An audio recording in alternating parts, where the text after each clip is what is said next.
IVF treatments పై 20,000 discount. Doctor consultation మరియు ultrasound scan ను ఉచితంగా అందిస్తున్నారు. 49 అంటే సంతానం, 49 అంటే. వెల్కమ్ టు అందమైన జీవితం. నమస్తే డాక్టర్ గారు. నమస్తే జయ గారు. కళ్యాణ్ గారు, గీత అనే ఒక అమ్మాయి హనుమకొండ నుంచి ఒక మెయిల్ చేసిందండి. అంటే సాధారణంగా అందరం చాలా మంది ఎదుర్కొనే ఒక సమస్య అనమాట. కానీ వయసు వలన తను ఎలా ఎక్స్ప్రెస్ చేయాలి, ఏం చేయాలి, చెప్పాలా వద్దా, చెప్తే ఏదో జరిగిపోతుందని ముందుగానే ఊహించేసుకొని భయపడిపోతుంది. ఉన్న రిలేషన్స్ కట్ అయిపోతాయేమో, అంటే ఎక్కడికెక్కడికో ఊహ, సరైన అవగాహన లేకపోవటమేమో అనిపించింది నాకు ఆ మెయిల్ చేసినాక. అయితే నెంబర్ పెట్టిందండి, ఒకసారి కాల్ చేస్తాను. కానీ విచిత్రమైన మనస్తత్వాలు, వింత ఆలోచనలు కళ్యాణ్ గారు. ఎవరికి తోచింది వాళ్ళు అదే కరెక్ట్, ఇంకా ఆ సర్కిల్లోనే ఉండిపోతున్నారు. హలో హలో, ఎవరండి? గీత అండి, నేను సుమన్ టీవీ నుంచి మాట్లాడుతున్నానండి. అవునండి, గీత. హాయ్ మ్యామ్, నేనే మీకు మెయిల్ చేశాను. రైట్ గీత గారు, చూసానండి మీ మెయిల్. నేను డాక్టర్ కళ్యాణ్ గారు కూడా ఉన్నారు నాతో పాటు. Sir, good afternoon sir. మాట్లాడొచ్చా గీత మీతో?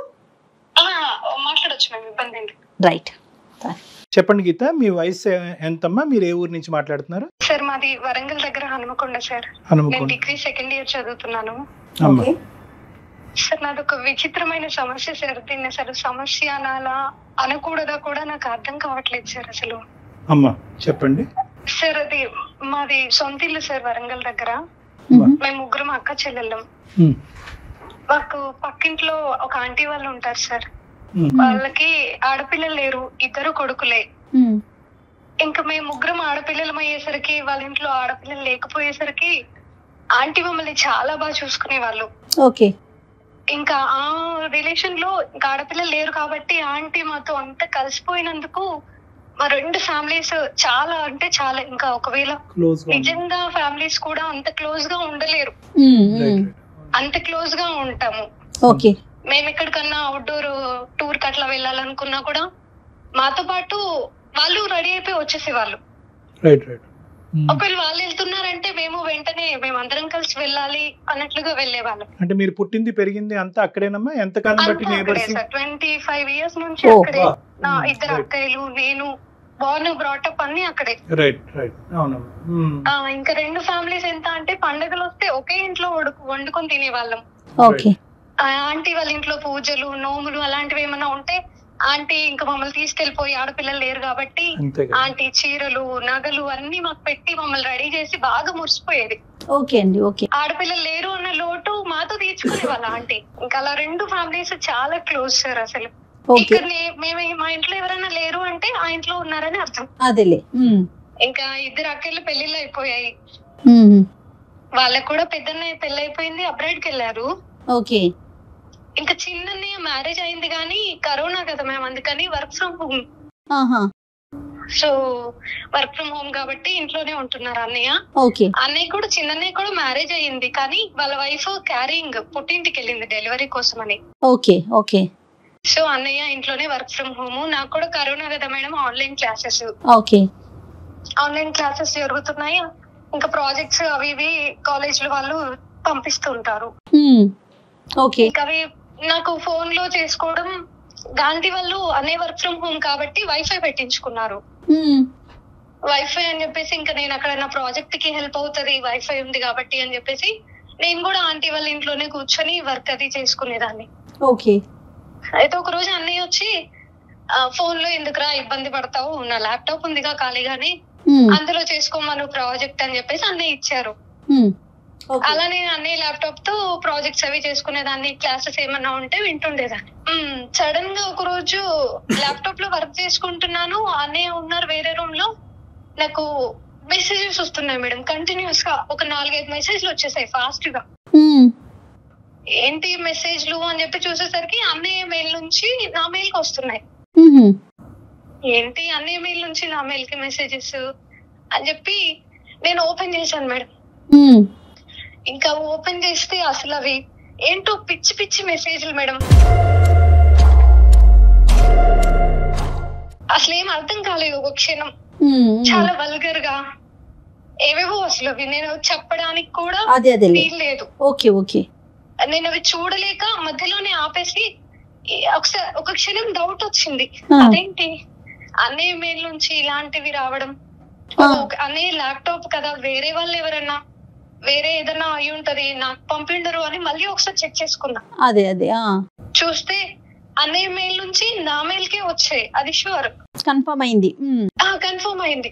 ఓకే అండి. అవి చూస్తే వీడియోస్ ఏంటో పిచ్చి పిచ్చి వీడియోలు, మెసేజ్లు, అసలు నాకు ఇంకా ఏమి చెమటలు పట్టేస్తున్నాయి, వణుకు పుట్టింది, అసలు ఏం అర్థం కావట్లేదు. అన్నయ్య ఏంటి ఇలాంటి మెసేజ్లు ఏంటి అని చెప్పేసి చాలా భయం వేసింది. ఓకే. ఇంకా వెంటనే ల్యాప్టాప్ అక్కడే వదిలేసి పరిగెత్తుకుంటూ మా ఇంట్లోకి వచ్చేసా. ఇంట్లోకి వచ్చేసి ఇంకా నేను ఆలోచించుకుంటుంటే నాకు అసలు ఏమి అన్నయ్య ఏంటి ఇలా పంపడం ఏంటి, అన్నయ్యేనా అని అసలు ఏం అర్థం కాక ఇదేదో అసలు అర్థం కావట్లేదు అని చెప్పేసి ఇంకా టెన్షన్ లో అసలు ఇంకా నేను వాళ్ళ ఇంటికి వెళ్ళకూడదు అని ఆ టైంలో డెసిషన్ తీసుకొని ఒక 2 days వెళ్ళడం మానేశాను. ఓకే. ఇంకా వెళ్ళట్లేను, భయం వేస్తుంది అక్కడికి వెళ్ళాలంటే, అది నిజమేనేమో ఏంటో అని వెళ్ళట్లేను. 2 days గడిచిపోయింది. ఇంతలో ఆంటీ ఏంటి మా ఇంటికి రావట్లేదు ఏంటి, నీకు ఈ మధ్య ఎక్కువైపోతుంది, మా ఇంటికి రాకుండా ఉంటావా నువ్వు, అది ఇది అని చెప్పేసి. లేదా అంటే నేను ఏదో వర్క్ చేసుకుంటున్నా, అది కూడా ఆంటీ అంత చనువు ఉంది కాబట్టి ఆంటీ లాక్కొని మరి తీసుకెళ్లిపోతుంది. ఉండలేదు ఆంటీ, మాతో క్లోజ్ కాబట్టి మాకు ఆ బాండింగ్ వల్ల తీసుకెళ్లిపోతుంది ఆంటీ. ఇంకా ఆంటీకి ఏం చెప్పలేక సర్లే ఆంటీ ఉన్నారు కదా అని వెళ్ళాను. ఆంటీ ఏదో స్వీట్ ప్రిపేర్ చేసి అన్నయ్యకి ఇవ్వమ్మా, టేస్ట్ చూసి నువ్వు కూడా తినండి అని చెప్పేసి అంటే అన్నయ్యకి ఇద్దామని ఒక బౌల్ ఇస్తే ఆంటీ వెళ్ళాను అన్నయ్య దగ్గరికి. అన్నయ్య స్వీట్ ఆంటీ చేసింది అని చెప్పి ఇస్తే స్వీట్ అని చెప్పేసి ఆ బౌల్ పట్టుకొని వెంటనే నా చెయ్యి పట్టేసుకున్నాడు.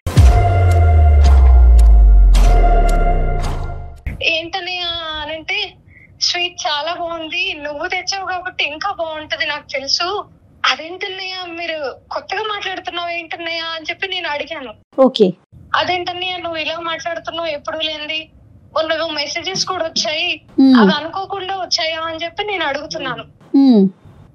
అనుకోకుండా ఏమి లేదు, నాకున్న ఫీలింగే అది, నేను కావాలని పంపాను, అవి అనుకోకుండా ఏమి రాలేదు అని చెప్పి అనేసాడు అన్నయ్య. ఇతనికి ఏమైనా అలవాట్లు ఏమైనా ఉన్నాయమ్మా గీత? ఇతను ఏమైనా అంటే ఏమీ లేవండి, చాలా మంచివాడు. ఇంత సడన్ ట్రాన్స్ఫర్మేషన్ ఒక వ్యక్తిలో రావడానికి అంటే ఏమీ లేవండి. వాళ్ళ వైఫ్ ని కూడా చాలా బాగా చూసుకుంటారు, వాళ్ళిద్దరు కూడా చాలా హ్యాపీగా ఉంటారు. నాతో చాలా మంచివాడు అన్నయ్య, స్టడీ పరంగా, జాబ్ పరంగా చిన్నప్పటి నుంచి ఒకే దగ్గర కదా, నాకు అలాంటి డౌట్ కూడా ఎప్పుడు రాలేదు. అలా అన్నయ్య సడన్ గా అలా అనేసరికి నేను షాక్. అదేంటి నేను అలా మాట్లాడుతున్నావు, ముందు నా చెయ్యొదులు అనే లోపే గట్టిగా పట్టేసుకున్నాడు సార్. ఇంకా నాకేమీ అర్థం కావట్లేదు అసలు. వదిలన్నయ్య, నాకు నేను ఇలా అనుకోలేదు ఎప్పుడు అనంటే ఏమవుతుంది, తప్పేముంది దీంట్లో, మనం ఏం బయాలజికల్ గా బ్రదర్ అండ్ సిస్టర్ కాదు కదా, జస్ట్ పక్కింట్లో ఉంటారు. అన్నయ్య అనుకున్నారు కాబట్టి అన్నయ్యని గాని సొంత అన్నయ్యని కాదు కదా, ఇందులో తప్పేమీ లేదు అని చెప్పేసి. ఓకే.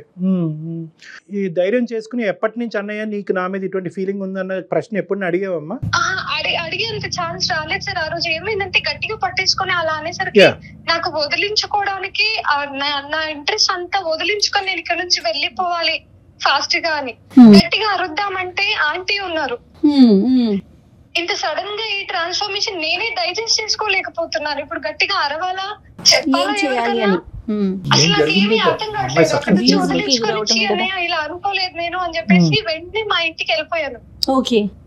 వెళ్ళిపోయి ఇంకా నేనే ఎవరికి చెప్పాలో తెలియక ఇంట్లోనే కూర్చొని డోర్ వేసుకొని అన్ని ఆలోచనలు, ఇంకా అసలు అన్నీ ఏంటి, ఇలా చేయడం ఏంటి. చిన్నప్పటి నుండి సార్ అసలు కలిసి ఆడుకునే వాళ్ళం, కొట్టుకుని తిట్టుకొని మీద పడి రక్కేసుకొని ఎలా ఉంటుంది సార్, ఇంకా బ్రదర్ అండ్ సిస్టర్ అంటే అందరం కలిసి అసలు మీద పడి రక్కేసేదాన్ని నేనైతే. అవన్నీ తలుచుకుంటుంటే అసలు అప్పుడు కూడా అన్నీ ఇదే ఆలోచనతో ఉన్నాడా, లేదంటే ఇప్పుడు వచ్చిందా నాకే తెలియక నేను అలా మీద మీద పడిపోయానా అని చెప్పి అది నాకే కంపరంగా అనిపిస్తుంది సార్. అసలు అది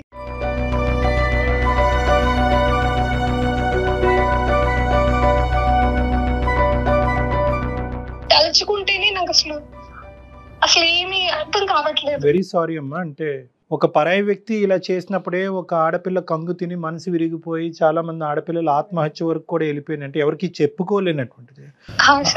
అలాంటిది ఇతను ఆల్మోస్ట్ మీ కుటుంబ సభ్యుడిలాగే కదమ్మా, 25 years సొంత అన్నయ్య లాగా, కుటుంబ సభ్యుడి కంటే ఎక్కువే. 20 years బాండింగ్ సార్ మాది.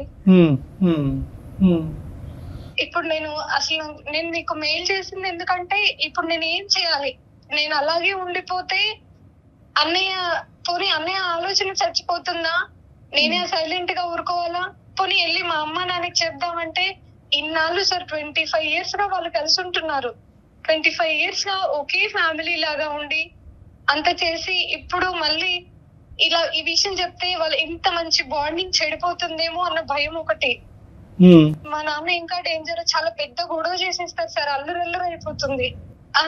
పోనీ ధైర్యం చేసుకుని ఆంటీకి చెప్దామా అంటే ఎంతైనా వాళ్ళు సొంత కొడుకు కదా సార్. అవును, ఎట్లా రియాక్ట్ అవుతారో తెలియని పరిస్థితి. తెలీదు, నమ్ముతారా ఆంటీ, నమ్మి నాకు సపోర్ట్ చేస్తారా, లేదంటే రివర్స్ లో నా కొడుకు మంచివాడే నీకే ఇలాంటి ఆలోచన ఏమైనా ఉందేమో అని నన్నే అనుమానిస్తారా అని చెప్పి అదొక భయం. కానీ గీత అమ్మ ఒకటి ఇక్కడ ఏంటంటే అజంప్షన్స్ వర్సెస్ రియాలిటీ. ఒక అబ్బాయి, నువ్వు ఇన్నాళ్ళు అన్నయ్య కింద భావించినటువంటి ఒక అబ్బాయి నీ మీద అఘాయిత్యం చేయబోయాడు. Let us make it very clear. ఎవరు లేకపోతే కనుక నీకు అదృష్టం కొద్దీ ఆ రోజు తప్పించుకున్నావు, కానీ ఒకప్పుడు తప్పించుకోలేనటువంటి పరిస్థితి వచ్చి ఉంటే కనుక ఆ అఘాయిత్యం జరిగి ఉండేది. అప్పుడు కూడా మనం ఇలా కూర్చుని మాట్లాడుకునే అవకాశం ఉంటుందా? సో నెంబర్ 1 అది. ఇక్కడ ఏంటంటే ఎందుకు నేను అజంప్షన్స్ వర్సెస్ రియాలిటీ అని అంటున్నానంటే, మా అమ్మకి చెప్తే గొడవ పడతాడు, నాన్నకి చెప్తే కుటుంబాలు విడిపోతే, వాళ్ళ అమ్మకి చెప్తే కనుక నమ్మదు, ఇవన్నీ అజంప్షన్స్ అమ్మ. అంటే నువ్వేంటంటే నీ మనసు చాలా పెద్దది, నీ మనసు అనేటటువంటి చాలా సున్నితం, చాలా పెద్ద మనసు. నువ్వేం చేస్తున్నావు అంటే కనుక మెయిన్ క్రైటీరియా ఏంటంటే నీకు తగిలినటువంటి గాయం, నీకు కలిగినటువంటి బాధ కంటే ఆ బాధను తీర్చుకోవటం ఎలా అనేటటువంటిది ఒకటి. రెండోది ఉండేటటువంటి ఏదైతే ఈ బాండింగ్, రెండు కుటుంబాల మధ్యన ఉండేటటువంటి ఈ బంధం ఏదైతే ఉందో దాన్ని కూడా సైమల్టేనియస్ గా కాపాడే ప్రయత్నం చేస్తాం. రెండింటిని బ్యాలెన్స్ చేస్తున్నాం. ఇది నీ చిన్న మనసుకి, చిన్న వయసుకి, నీ అనుభవానికి ఇది చాలా కష్టమేమో అని నాకు అనిపిస్తుంది. ఎందుకంటే ఇక్కడ ప్రధానమైన అంశం ఏంటంటే ఒక బయటోడు ఎవడో వచ్చి నీ చేయి పట్టుకోలేదు. ఐఎమ్ సారీ, నేను ఇలా మాట్లాడుతున్నా. అన్నయ్య లాంటి అన్నయ్యగా భావించినటువంటి ఒక వ్యక్తి ఇలా ముట్టుకునేటప్పటికి ప్రధానంగా ఆడపిల్ల ఏంటంటే ఒకటి కంగు తింటుంది, షాక్ అవుతుంది. రెండోది ఏంటంటే కనుక ఎప్పటి నుంచి ఉంది ఆలోచన, రక్కి కొట్టుకుంటూ దెబ్బలాడుకునేటప్పటి నుంచి ఉంది ఆలోచన. అప్పుడు ఇలా పట్టుకునేవాడు, ఆ పట్టుకోవటం వెళ్ళక కూడా అదే ఆలోచన ఉందా, లేదంటే ఒక చెల్లిలాగా పట్టుకునేవాడా? రాఖీ కట్టినప్పుడు చెయ్యి తాకేది, అప్పుడు తాకినప్పుడు చెల్లి చెయ్యి తాకిందనే ఫీలింగ్లో ఉండేవాడా, లేదంటే ఒక గర్ల్ ఫ్రెండ్ తాకుతుందనే ఫీలింగ్లో ఉండేవాడా? సో ఇలాంటి రకరకాల క్వశ్చన్స్ ఆ కంగు తినటం కంటే ఈ ప్రశ్నలు ఎక్కువ నీ లోపల వస్తాయమ్మా. అవును సార్, అసలు ఈ ఆలోచనలతో నాకు అసలు ఏమీ అర్థం కావట్లేదు. దీన్ని అందుకనే నేను సమస్య అనుకోవాలా లేదా, దీనికి సొల్యూషన్ ఏంటి, అసలు నేను ఇప్పుడు ఏం చేయాలి, ఎవరితో చెప్పాలి, అన్నయ్యతో ఎలా రియాక్ట్ అవ్వాలి, ఇవన్నీ ప్రశ్నలు నా మైండ్ లో అసలు నా మైండ్ నుంచి అసలు వెళ్ళిపోవట్లేదు సార్. నేను ఎంత ట్రై చేసినా కూడా. You have to hit it hard. ఈ పాయింట్ నేను మళ్ళీ చెప్తున్నాను, you have to hit it hard. ఎందుకంటే కనుక ఇదంతా కూడా నీ మంచితనం కింద మీ అన్నయ్య ఉండడు, నీ చేతకాంతనం. సారీ, అతను అన్నయ్య అని అనకూడదు ఇక్కడ. మళ్ళీ పదే పదే అన్నయ్య అంటే కనుక ఇక్కడ కాన్సెప్ట్ వేరేగా అయిపోతుంది. సో ఈ అన్నయ్య కాదు, ఎవరైతే ఈ మగ మనిషి నీ మీద అఘాయిత్యం చేయబోయాడో ఈ మగ మనిషి ఇంకా ఈ సిచ్యువేషన్ అడ్వాంటేజ్ తీసుకుని ఇంకో లెవెల్కి తీసుకెళ్ళక ముందే you have to hit it hard. ఇక్కడ నువ్వు రైట్. ఇది ఏంటంటేనమ్మా చూడు, ఇక్కడ చాలా ప్రశ్నలకి సమాధానం దొరికిన తర్వాతే ఒక అడుగు ముందుకేద్దామని చాలా మంది ఆడపిల్లలు అనుకుంటారు, అప్పటికే చాలా లేట్ అయిపోతుంది. నువ్వు అడిగినటువంటి ఇప్పుడు ఏ ప్రశ్నకి కూడా ఇప్పుడు త్వరగా సమాధానం దొరికేదానికి అవకాశం లేదు. అన్నయ్యనా, అన్నయ్య కాదా, ఎప్పటి నుంచి ఆలోచన ఉంది, ఇప్పుడే వచ్చిన ఆలోచన, భార్య లేకపోవటం వల్ల వచ్చిందా, భార్య పెళ్ళ కాకముందు కూడా నా మీద ఈ ఆలోచన వచ్చిందా, వాళ్ళ అమ్మ ఎలా రియాక్ట్ అవుతుంది, మా అమ్మ నాన్న ఎలా రియాక్ట్ అవుతారు, ఏ ప్రశ్నకి సమాధానం దొరకదు. ఈ ప్రశ్నలు అన్నిటికీ సమాధానం దొరికిన తర్వాతే మనం అడుగు ముందుకేద్దాం అంటే కనుక నీది ఇంకా భయంకరమైనటువంటి పరిస్థితిలోకి వెళ్ళిపోతుంది. దాక్కోవాల్సిన పరిస్థితి వచ్చేస్తుంది కదా కళ్యాణ్ గారు. నీ మంచితనాన్ని అక్కడ ఉండేటటువంటి ఆ మనిషి నీ చేతకాని తనం కింద అనుకుంటున్నాడు. నీ చేతకాని తనం అంటే కనుక ఇక్కడ విక్టిమైజేషన్, నిన్ను విక్టిమ్ కింద చూసి ఇంకా నీ మీద ఇంకా పులిపంజా వేసి నిన్ను ఇంకా గ్రిప్లో లాక్కునే ప్రయత్నం చేస్తాడు. ఇక్కడ ఏంటంటే హిట్ ఇట్ హార్డ్ అని నేను ఎందుకు అంటున్నానంటేనమ్మా, ఇక్కడ సున్నితంగా ఉందాం, జాగ్రత్తగా వేద్దాం అనేది కాదు. ఇక్కడ ఏంటంటే you have to seek help. ఇక్కడ నువ్వు నీకు చేతకానటువంటి ఒక అంశం, నీ చేతుల మీదుగా సొల్యూషన్ ఐడెంటిఫై చేయలేనటువంటి ఒక అంశానికి ఖచ్చితంగా everything comes after your parents. అందుగురించి ప్రతి ఆడపిల్లకి మనం ఇదే చెప్తూ ఉంటాం, అన్నయ్యగా భావిస్తూ దగ్గరకు వచ్చే వ్యక్తి అయినా, అన్నయ్య కాకుండా ఇంకో విధంగా పరిచయం చేసుకునే ఒక వ్యక్తి అయినా, స్కూల్ దగ్గర పరిచయం అయినా, కాలేజీలో పరిచయం అయినా, బస్సులో పరిచయం అయినా, మీ తల్లిదండ్రులకి తెలియపరచండి అనేది ప్రధానంగా మనం చెప్తాం. మా అమ్మ నాన్న కోప్పడతారేమో, ఇవన్నీ సెకండరీ అమ్మ. Sentiments are secondary. Security is priority. మీ సెక్యూరిటీ అనేటటువంటిది ఇక్కడ ప్రయారిటీ. కాబట్టి ఫస్ట్ మీ తల్లిదండ్రుల తర్వాత ఎవరో కాబట్టి మీ తల్లిదండ్రులకి ఇది చెప్పండి. ఏ విధంగా చెప్తారు అంటే కనుక ఇక్కడ మీరు చెప్పే విధానం కూడా జాగ్రత్తగా చెప్పండి. అన్నయ్యలో ఇప్పటి వరకు సో ఈ అబ్బాయిని అన్నంగా భావించే ఈ అబ్బాయిని ఇప్పటి వరకు నాకు మంచితనమే కనిపించింది, ఇప్పుడే అతనిలో ఒక మార్పు కనిపిస్తుంది, ఈ మార్పు నేను భరించలేకపోతున్నాను, ఈ మార్పుకి కారణం కనుక్కోండి అనే విధంగా మీ తల్లిదండ్రులను అప్రోచ్ అవ్వండి. అంటే ఏంటంటే ఈ వ్యక్తి చెడ్డోడు అని నీకు అనిపించినా కూడా ఆ చెడ్డగా నువ్వు మాకు చెప్పిన విధంగా వాళ్ళకి నువ్వు చెప్తే చిత్రీకరిస్తే వాళ్ళకి పగ ప్రతీకారం అంతా రగిలిపోయి నువ్వు ఏదైతే జరగకూడదు అనుకుంటున్నావో ఈ రెండు కుటుంబాల మధ్యన విద్వేషాలు, వైషమ్యాలు అవన్నీ వచ్చి ఈ 25 సంవత్సరాల పాటు ఈ బంధం అనేటటువంటిది తెగిపోతుంది. అంటే ఓన్లీ చేంజెస్ కనిపిస్తున్నాయి అని మాత్రమే చెప్పమంటారా?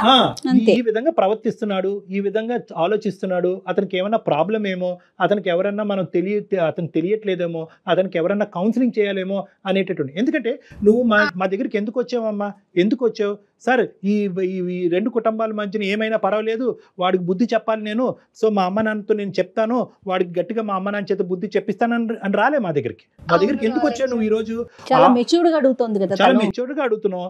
ఆ బాండింగ్, ఆ రెండు కుటుంబాల మధ్యన బాండింగ్ మెయింటైన్ అవ్వాలి. అట్ ద సేమ్ టైం ఇతనికి ఒక కొద్ది బుద్ధి చెప్పాలి, కొద్ది గడ్డి పెట్టాలి అనే విధంగా కూడా చెప్తున్నాం. సో ఇది ఒక మాకు ఆటోమేటిక్గా ఏంటంటే మా టీంకి, నాకు జయ గారికి ఇది ఒక సెన్సిటివ్ ఇష్యూ కింద ఆటోమేటిక్గా మాకు మారిపోతుంది. కాబట్టి నువ్వు ఏ విధంగా మీ పేరెంట్స్ దగ్గర తీసుకెళ్తావు, ఏ విధంగా మీ పేరెంట్స్ ద్వారా ఆ అబ్బాయితో మాట్లాడిస్తావు అనేటటువంటి విధాన పద్ధతి కూడా నేను నీకు చెప్తున్నా.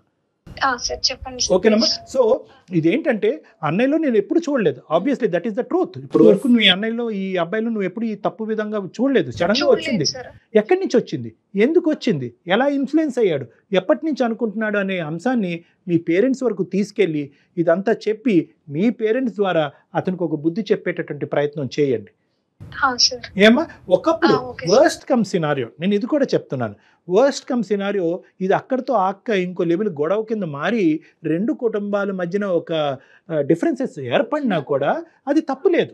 ఎందుకంటే నీ సెక్యూరిటీకి మించినటువంటిది ఏదీ లేదు, నీ మానసిక శారీరక సెక్యూరిటీ స్థైర్యానికి మించినటువంటిది ఏదీ లేదు. కాబట్టి ఒకప్పుడు ఆ పరిస్థితి వచ్చినా కూడా అట్లీస్ట్ నువ్వు సేఫ్గా మీ పేరెంట్స్ దగ్గర ఉన్నావు అనేటటువంటి ఆలోచన మాకు, మీ కుటుంబ సభ్యులందరికీ ఒక హ్యాపీనెస్ చేయాల్సిన అవసరం అయితే ఉందాం. చెప్పాలమ్మా. It's a delicate issue, you have to tell. వాళ్ళ అమ్మతో చెప్తే ఎలా రియాక్ట్ అవుతుందో మనకు తెలియదు. ఎందుకంటే వాళ్ళ అమ్మ నిన్ను ఎంత బాగా చూసుకున్నా వాళ్ళ అమ్మ మీ అమ్మ కాదు. మీ అమ్మగారే మీ అమ్మగారు, మీ నాన్నగారే మీ నాన్నగారు. కాబట్టి వీళ్ళకి మనసిప్పి మాట్లాడండి అని చెప్తున్నానమ్మా. వాళ్ళు ఎలా రియాక్ట్ అవుతారు అన్న భయం ఒకటి నన్ను ఆపేస్తుంది. ఎలా అన్నా అవనివ్వండి, రియాక్షన్ ఈ సెకండరీ. నన్ను అదే నేను చెప్తున్నాను, సెంటిమెంట్స్, ఇమోషన్స్ ఎలా రియాక్ట్ అవుతారనే సెకండరీ. ఇందాకటి నుంచి నేను అదే చెప్తున్నాను. Your security is important. నీ సెక్యూరిటీ ఇంపార్టెంట్. రేపొద్దున ఆ అబ్బాయి ఇలా ముందుకు రావడానికి కూడా ప్రధానమైన కారణం ఏంటంటే, అరే 25 సంవత్సరాల పాటు ఒక బాండింగ్ ఏర్పడిన తర్వాత ఈ అమ్మాయి పోయి ఎవరికి చెప్పుకుంటుందిలే అనేటటువంటి ఆలోచనతోనే ఆ అబ్బాయి అంత ఇంట్లో వాళ్ళ తల్లి ఉండగా కూడా నీ చేయి పట్టుకున్నాడు, ఇంకా శృతి మించేటటువంటి ప్రయత్నం చేశాడు. కాబట్టి ఒక టైంలో నేను ఇక్కడ నుంచి వెళ్ళిపోదామా అనుకుంటే ఎటు కాకుండా డిగ్రీ సెకండ్ ఇయర్ కదా సార్, 2 years ఉండాల్సింది, ఏదైనా హాస్టల్కి వెళ్ళి జాబ్ చేసుకుందామా, ఇక్కడ నుంచి వెళ్ళిపోతే ఇలాంటివి ఉండవు కదా అన్నయ్యకి అని కూడా ఆలోచించాను. కానీ నాకు ఆ సొల్యూషన్ కూడా లేదు, ఇప్పుడు నాకు ఆ ఛాన్స్ కూడా లేదు సార్. అందుకని అసలు ఏం చేయాలో అర్థం కాక మీకు మెయిల్ చేశాను. కానీ చాలా మంచి పని చేశారండి మెయిల్ చేసి. అయితే సమస్య నుంచి దూరంగా పారిపోవటం కాదు, దానికి పరిష్కారాన్ని చూసుకోండి. దాన్ని ఎక్కడితో కట్ చేయాలి, ఎంత దూరం పరిగెడతాం కదా, సో దానికి పరిష్కారాన్ని ఆలోచించాలి. చాలా హ్యాపీగా అనిపిస్తుంది మెయిల్ చూసాక. నాకు చాలా డేర్ చేసి తను చాలా డేర్ చేసి మనకి మెయిల్ చేసింది. మా అమ్మ నాన్న వాళ్ళకి వెళ్ళి దీన్ని చెప్పండి ఇప్పుడు చూడమ్మా, ప్రతి ప్రాబ్లంకి ఎవరు బాధపడినటువంటి సొల్యూషన్ దొరకటం కష్టం అమ్మా. ఎస్పెషల్లీ ఏంటంటే రిలేషన్షిప్ ఇష్యూస్లో ఎవరు బాధపడకుండా నాకు ఒక సొల్యూషన్ చెప్పండి డాక్టర్ గారు అంటే అవ్వదు. ఇక్కడ ఎవరో ఒకరు బాధపడతారు. ఆ బాధపడేటటువంటిది వాళ్ళు బహుశా ఆ బాధ ద్వారా ఒక పాఠం నేర్చుకుని వేరే ఆడపిల్లలతో ఇలా అన్యాయం జరగకుండా వ్యవహరించగలిగేటటువంటి శైలి నువ్వు తీసుకునే స్టెప్ వల్ల ఏర్పడుతుంది. ఇంకో అంశం ముఖ్యంగా ఏంటంటే, ఈ అబ్బాయి నీతోనేనా వేరే ఆడవాళ్ళతో కూడా ఇలా ప్రవర్తించి వాళ్ళ ఇంట్లో ఉండే భార్యకి చూడకుండా ఆవిడకి అన్యాయం చేస్తున్నాడు అనే అంశాన్ని కూడా ఈరోజు నువ్వు మంచి చేసేదానివే అవుతావు, కానీ వాళ్ళకి నొప్పి కలిగించినా కూడా చెడు చేసిన దాని అవ్వమ్మ నువ్వు. Okay sir, thank you sir, thank you ma'am. Thank you మా. ఆల్ ద బెస్ట్ అమ్మా, God bless. Thank you sir, thank you. Bye bye. కానీ పిల్ల పెద్ద పిల్ల కాబట్టి మెచ్యూర్డ్ గా మెయిల్ చేసింది డాక్టర్ గారు. చిన్న పిల్లలండి, పసిపిల్లలు అబ్యూస్ కి గురయ్యి చెప్పుకోలేకపోవడం, స్కూల్లో కానీ ఇంట్లో కానీ ఎంత అవేర్నెస్ క్రియేట్ చేస్తున్నా కూడా గుడ్ టచ్ అని బ్యాడ్ టచ్ అని ఎంత క్లియర్ గా చెప్తున్నా కూడా పిల్లలు భయపడుతున్నారండి. ఉన్న సెన్సిటివ్ హార్మోన్ అమ్మ ఈ పాపం. ఈ పాపం అంతా కూడా ఏంటంటే ఆడపిల్లకి ఇప్పుడు ఎగ్జాక్ట్ గా ఇప్పుడు మన గీత ఏదైతే భాష వాడిందో అది చంటి పిల్ల ఒక 5-6 సంవత్సరాల ఆడపిల్ల నుంచి ఒక 20-30 సంవత్సరాలు వచ్చేటటువంటి ఆడదాని వరకు ఇదే హార్మోనల్ సెన్సిటివిటీ. అందరినీ బ్యాలెన్స్డ్గా చూడాలి, శత్రువుల్లో కూడా దేవుణ్ణి చూడాలి, ఎవరికి నొప్పి కలిగించకూడదు. నా చెయ్యి పట్టుకున్నాడంటే కనుక వాడికి ఏదో పిచ్చి పట్టో లేదంటే ఏదో అయ్యో నా చెయ్యి పట్టుకున్నాడు వాడికి ఒక బుద్ధి చెప్పాలి అని అనుకుంటారే కానీ వాడిని పనిష్ చేయాలి అని అనుకోరు. సో ఈ బ్యాలెన్స్ తెచ్చేటటువంటి ప్రయత్నంలోనే ఆడపిల్లలు పదే పదే పదే అఘాయిత్యాలకు లోనవుతున్నారు. వయసుతో సంబంధం ఉండట్లేదు, మన భేదాలు ఉండట్లేదు, చుట్టాలు, బాబాయిలు, మేనమాములు, కజిన్స్ చాలా ఇబ్బందులు పడుతున్నారు. కానీ చాలా అప్రిషియేట్ చేయాలండి ఈ పిల్లని మాత్రం. నాకు చాలా హ్యాపీగా అనిపిస్తుంది. బయటకు వచ్చి ఇట్లా మాట్లాడటం అనేది చాలా మనం సంతోషించదగ్గ విషయం. రైట్ అండి, thank you so much. Suman టీవీలో మీ పర్సనల్ అండ్ బిజినెస్ ప్రమోషన్స్ కోసం కింది నెంబర్కి కాంటాక్ట్ చేయండి.